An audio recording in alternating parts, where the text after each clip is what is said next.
Bonsoir, jeudi 26 avril, bienvenue dans votre édition locale où nous aborderons la reprise des petits commerces en zone rurale. Depuis presque 30 ans, l'association Initiative Aveyron s'y emploie. Mais commençons par cette manifestation ce matin contre la construction d'éoliennes sur des zones humides du Lévezou. Une association de sauvegarde de l'environnement s'y oppose. Ahurissant, vraiment, c'est scandaleux. On abîme notre pays. Nous n'avons pas mérité ça sur le Lévezou.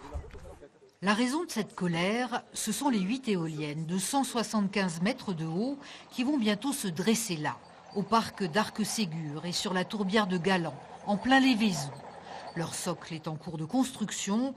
Pour préparer le chantier, il a fallu drainer le terrain installé sur des tourbières et des zones humides, réserves naturelles d'eau. Nous, on cultive les champs tout le tour, on sait qu'on ne modifie pas la structure du sol en profondeur, on ne travaille qu'en surface. Mais quand on modifie la structure du sol en profondeur, voilà, c'est là où on peut dévier l'eau. S'il n'y a plus d'alimentation, la tourbière va sécher et il n'y aura plus de tourbière. Pour les agriculteurs, on nous interdit de faire ce genre de travaux et pour les éoliennes, on les accepte. Pour les promoteurs éoliennes, on les accepte, c'est pas normal. Deux poids, deux mesures. Il y a 2 poids et 2 mesures dans l'application des lois. La loi, justement, prévoit une interdiction des travaux en zone humide entre le 1er mars et le 1er août. C'est la période de nidification des oiseaux nicheurs, des milans royaux notamment. Or, le chantier a déjà démarré. Par un simple échange de courrier, le préfet a accordé une dérogation et c'est absolument inadmissible.